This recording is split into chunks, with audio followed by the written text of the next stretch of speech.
இந்த பூவை தலையில் வைக்க முடியாது, ஆனால் இலையில வைக்க முடியும். அதனால வாங்கிட்டு வந்து சுறுசுறுப்பாக வேலை பார்க்க ஆரம்பிச்சிட்டோம்.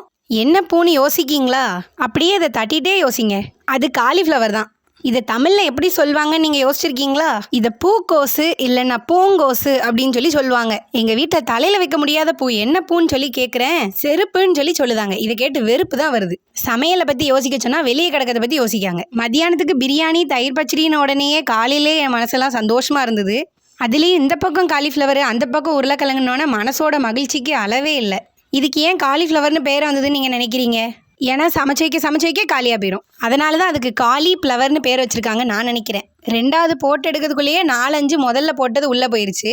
இன்னும் கொஞ்சம் இருந்தால் நல்லாயிருக்கும்னு தோணுச்சு. இருந்தாலும் ஒரு பூவை ஒரு ஆளே சாப்பிட்றது நியாயமும் இல்லை. தொட்டுக்கு அதோட தோலி உருளைக்கிழங்கு பக்கத்தில் இருந்ததுனால அதை சாப்பிட்டுக்கிட்டாச்சு. பூங்கோசு உருளைக்கிழங்குலாம் உங்களுக்கு பிடிக்குமான்னு சொல்லுங்கள். அப்படியே பூங்கோசுங்க பேரை முன்னாடி நீங்கள் கேள்விப்பட்டிருக்கீங்களான்னு சொல்லுங்கள்.